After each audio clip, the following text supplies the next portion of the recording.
This is the eLearning Podcast, episode number 20. The goal is for anyone to be able to use it, so you don't need to be a designer or programmer. You just put in your content and we handle everything for you so that it looks good and works well and integrates with whatever you're using.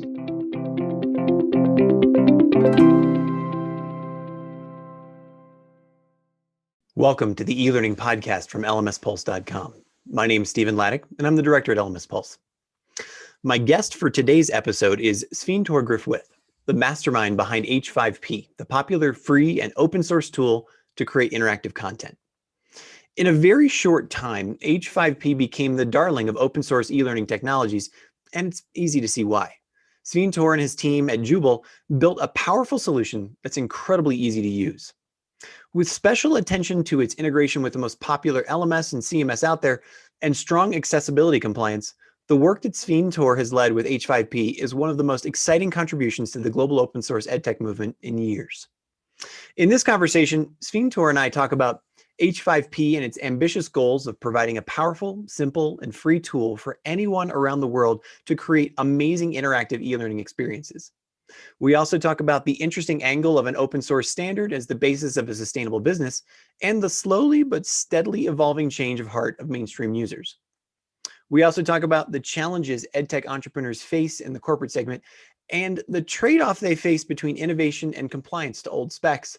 And finally, we talk about the H5P OER Hub, which aims to connect users from all platforms in LMS around free and open content collaboration. But before we get started, a quick word from our sponsors. The eLearning Podcast is sponsored by the eLearning Success Summit. Learn from more than 40 experts how to teach, work, and learn online without being overwhelmed. Get your free ticket to the summit at elearningsuccesssummit.com. And lmspulse.com, your best source for news, information, and resources for e-learning professionals for more than 10 years. Get our free roundup of the week's top news at lmspulse.com. Hello, Svein-Tore. Thank you so much for being on the show today. Thank you, Stephen, for having me. I'm looking forward to it. You know, the last time we talked, you were one of our speakers at the eLearning Success Summit, and you were in a different room. Where do we find you today? I'm pretty much in the same building. So I'm in our offices in Tromsø in Norway. Awesome. How are things going for H5P right now? I know we want to talk about the hub and we're going to get into that, but are you guys still drinking from a fire hose? Is it still just absolute craziness during these times of COVID, or what's going on your end? Yeah, it is. It's crazy times, and it's good crazy, but it's also bad crazy. You know, we really wished we could do everything that is asked of us, but we're just so many people, and the requests are coming in, and it's hard to handle it. But we're adding more people to the team, and we'll be able to handle more and more going forward. So that's good. That's awesome. It's great to hear. You know, there's very interesting to see the different businesses that sort of either have or being affected by COVID, or sort of having that inverse relationship with COVID that are actually growing rapidly.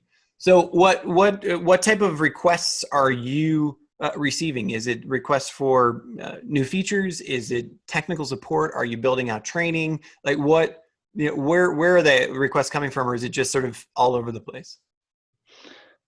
They are all over the place. So there are lots of partnering requests. There are feature requests. We've got lots of universities who try to test out H5P from various perspectives. Accessibility, for instance, is something we try to prioritize really hard. So we're doing a release now with some accessibility improvements.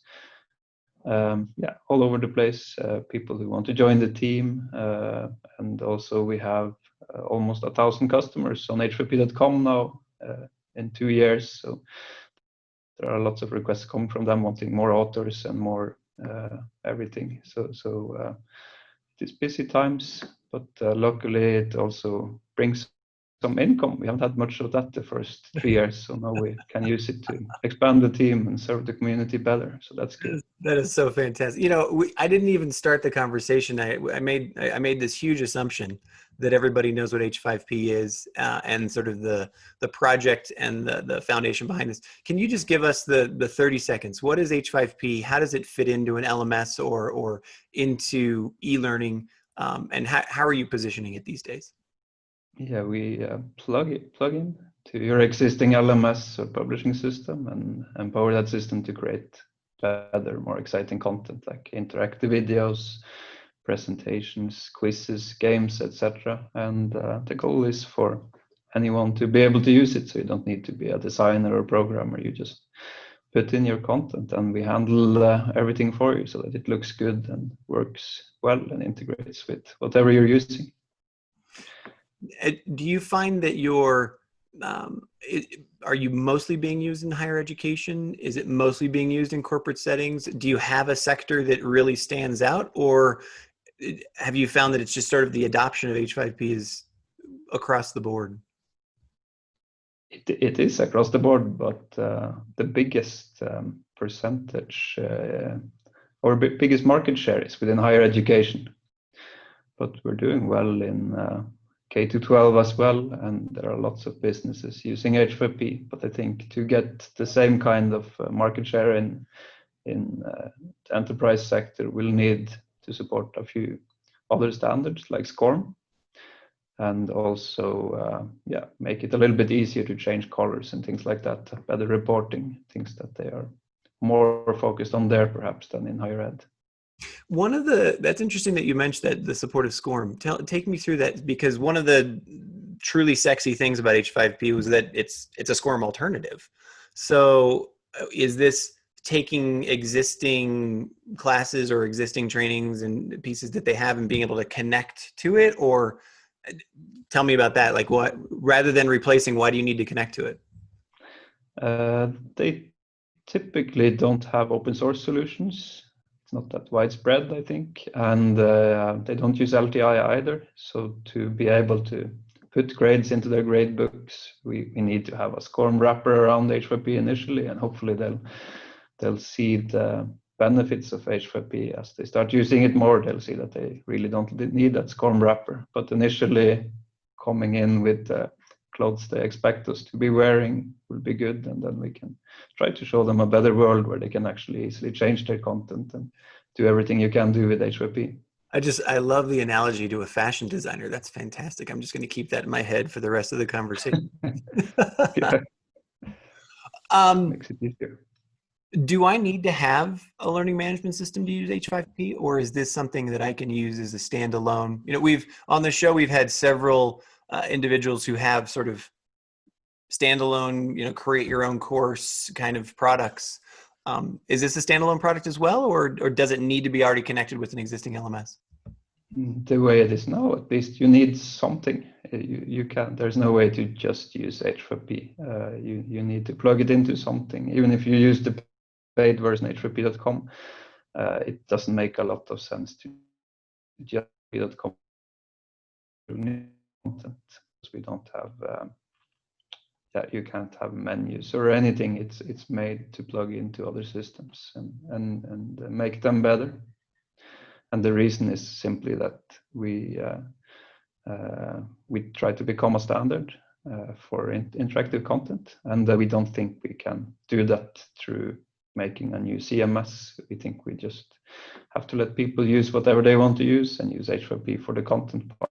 So we just focus on the content. So it's an authoring standard rather than a platform standard, basically. Excellent. Yeah. But at the same time, you kind of have this exciting new hub that you've put out in the world. So it's called the H5P Hub, which is something I really wanted to follow up with you about. You were announcing it, not exclusively or anything on the eLearning Success Summit, but it was the new release that you were most excited about. Where does the hub stand today? Give me an overview about where things are at. Yeah. And actually, obviously, probably, once again, I shouldn't make the assumption. Tell us what the hub is. Yeah. The hub, we have a special approach there as well. There are many initiatives around the world that try to make content repositories, and the hub is the same. It's a repository of H5P content where the H5P community can share their work. But what is special is that we're not making a website called h5phub.com or .org or .net or whatever. There won't be any website initially. It will be an integrated part of the H5P authoring tool, so that everyone who uses the H5P authoring tool today will get access to the hub automatically through an upgrade. And then they will be able to sit in the authoring tool and they'll be able to choose, do I want to create from scratch now, or flip over to the search tab and search the hub directly from the tool. And then you can search when creating content when you begin, or you can begin creating a quiz, for instance, and search the hub for every question you are about to add. So if the quiz is mathematics and you want a question about Pythagoras, you can search the hub for Pythagoras and see what we have there before you add your own Pythagoras question. So it will be a very integrated experience, and thus quite different from other initiatives we've seen. And I think that hopefully will be the key to success. And when it comes to where we are, we're very close to finished, but it took longer than expected. It went very quickly in the beginning, but those last 10%, they that last mile. it was very long. And also when we first got delayed, it hit the summer holidays, and they are 5 weeks in Norway, so that added 5 weeks to the delay. So I wish we had it out before school started, but it's more important to get it right. And right now we think we are 2 weeks away from having it ready for Drupal 7 and ready for testing. And then we will be porting it to Moodle and h5p.com first, and then also WordPress and Drupal 8. So the first testable version that can be put on our test site, h5p.org, will be there soon. And we're very excited about it. It looks very promising, looks very good, and the team is back now and working on it. So yeah, I'm sure it looks fantastic. How do you manage the testing of this? Do you have a beta community that you've already, you have working on it, or is it just internal testing, or how does that work? Yeah, now it's internal, and then we will put it on a staging site for the beta community to test, and then we put it on h5p.org, which we also use for a really large scale. There are millions of users there every year, so many of them will probably go in and try it out for a bit and give us feedback. And then it goes out to the production environments around the world. So it will be very well tested and lots of feedback before it goes out. Awesome.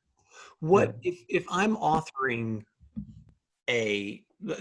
let's just go back to your example, a math quiz. Does what I'm creating, does that automatically then go into the hub if I'm using H5P, or is it just is it a checkbox that I select afterwards, or like once I publish the quiz, can I say, hey, send this to the hub? Like, how does that work? Yeah, you choose. It's not automatic. So when you're done, you can choose to share your content with the hub, and there will be a button. You click it, and then you get a pop over where filled already. You pretty much just confirm, and it gets published. So it will be 2 clicks. But if you haven't added a license during authoring, for instance, we will ask you to please choose a Creative Commons license for your content, so that we know what users are allowed to do with it before we put it into the hub. So is it fairly simple?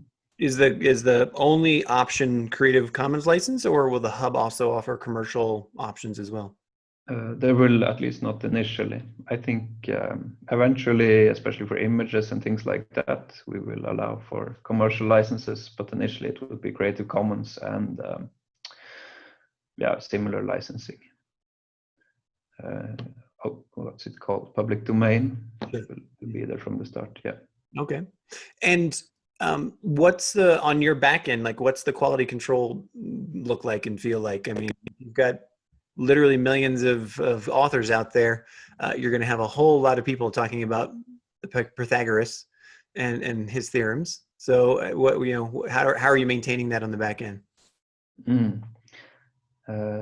when we started planning this, it was a long time ago. We looked a bit at how Apple did it with their apps with very strict quality controls, and Android with just automatic controls, and things got published right away. And we decided to do something in between. So by default, there will be a filter, so you can only see things that have been approved as serious content. We don't do approvals on the design quality or on the making sure that every fact is correct. We don't do that, but we make sure that it's not spam or it's not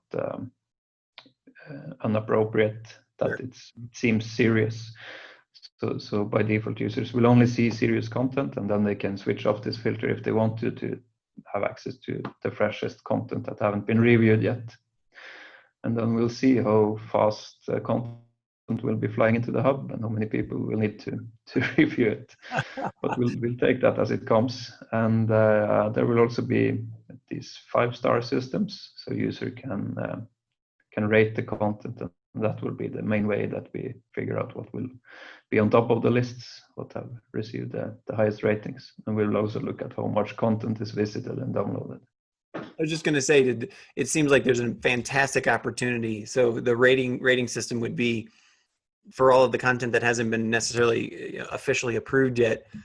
I feel like, you can draw from, this is the power of open source, right? You can draw from this community to say, hey, look, this one's fantastic, and this one clearly spam or whatever, right? So you'll be able to see that as well. Yeah. And we will have to make adjustments as we go, but this is where we will start, and then we'll see. Oh, that's going to be exciting. Is there any, the question I always love to ask is, when you first envisioned the hub, you kind of had, hey, here's, the team came together and said, here's what we want to do. Here's how we think it's going to work. Can you tell, what's the biggest thing that you found doesn't work? And what's the most unexpected success from the pieces that you're putting together right now? I think doesn't work for H5P in general, I guess, since the hub isn't. Yeah, that or just the way the hub works. I'm always interested. I've been in many different sort of online communities and those kinds, and people are like, oh, this is going to be the best feature. Everyone's going to love it, and it ends up becoming this massive failure, or just no one uses it at all. And then it's the little click box in the top left-hand corner that for some reason becomes the most important feature. Is there anything like that in either the latest version of H5P or the hub that your team has discovered over the last several months? For the hub, it's a bit early. So we have user tested a lot of prototypes and made adjustments. I don't remember any big surprises. We started designing the hub almost when we started with H5P. So we've been planning it for a long time. Okay, so this is this was already in the development path like 4 years ago, basically. Yeah, it was the main feature. We just wanted to. I look at me, all Mr. Innocent over here, like, oh, whoops, I like that. Of course, it's obvious, Yeah, sure. Yeah. No, the reason we didn't launch it in the beginning was that it didn't make much sense to have a hub there if you didn't have any content. So we did the authoring tool first.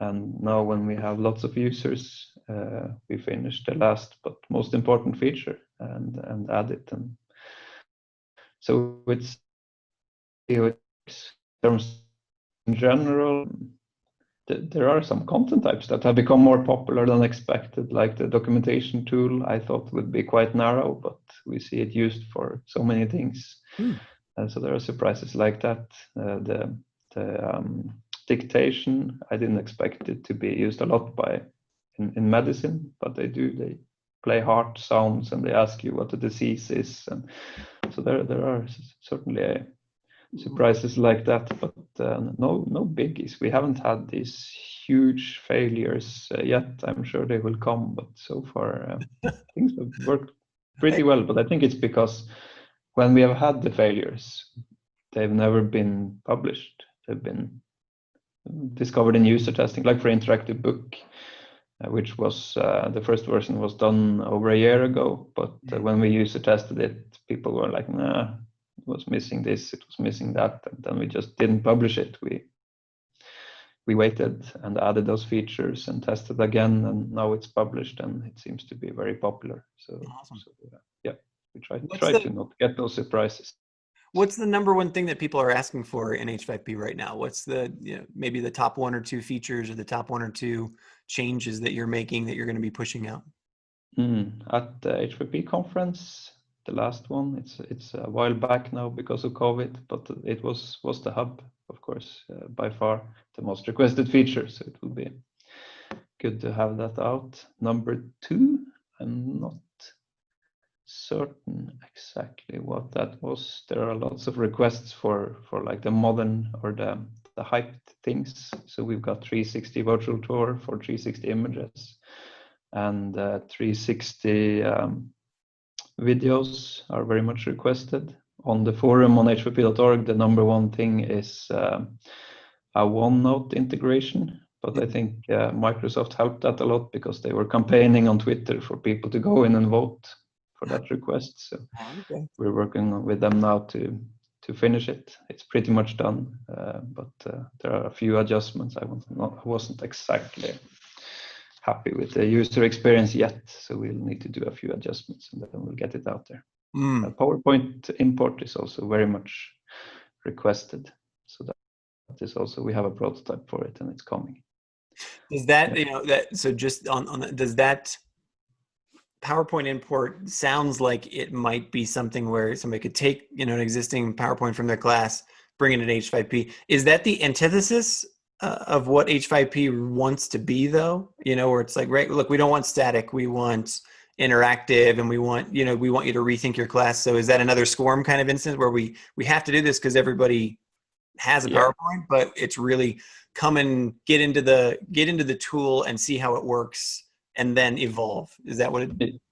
It's a bit like that. So you can upload your PowerPoint and we'll create a course presentation for you. Maybe we'll do interactive books as well later. And but it will be a bit messed up. It's hard to make it perfect. So you'll have all the images there, you'll have all the texts and everything, but you have to reposition it a bit. And obviously we'd want them to add questions and make it more interactive and more engaging. But it will be a huge time saver. A lot of teachers have a lot of content in PowerPoint, and not having to upload each image and copy paste each text will be very convenient for them. Absolutely. Speaking of which, your community, it's this giant global community. Is there any sense of what the next 6 months or the next year looks like in terms of returning to normal, or is this we've definitely found ourselves in a new normal, or are there is that what's the H5P vision for what things look like 6 months from now or a year from now? Is that not even in your purview? It's hard to predict. Initially when COVID started, we tried to predict, and things went so quickly. I remember we early on was playing with the thought of, do we have to cancel the H5P conference in Wisconsin in May, and then a couple of weeks and it was cancelled almost. So it's hard to predict, and hopefully it can be the same the other way around too, that it will go away as fast. I don't really see it happen. I expect there will be a lot more online education going forward, and even if COVID goes away, I think teachers have gotten used to using online tools more and see the value of it, and will be using it more in see what they expect from us. And obviously also the next 6 months will be very interesting from a hub perspective. We'll be getting user data and we'll see how they use it and see if our vision will come true in the end, and we'll be able to make people not create from scratch every time, but instead use content that is there. So how much are teachers willing to share? That will be interesting. Oh, let's hope that they're willing to share tons. Svein-Tore, it's always great to have you on the show. I really appreciate you taking the time, especially knowing that you are super, super busy and developing the hub and getting this pushed out. Thank you so much for your time today. Thank you for having me. Thanks again for tuning into today's episode of the eLearning Podcast.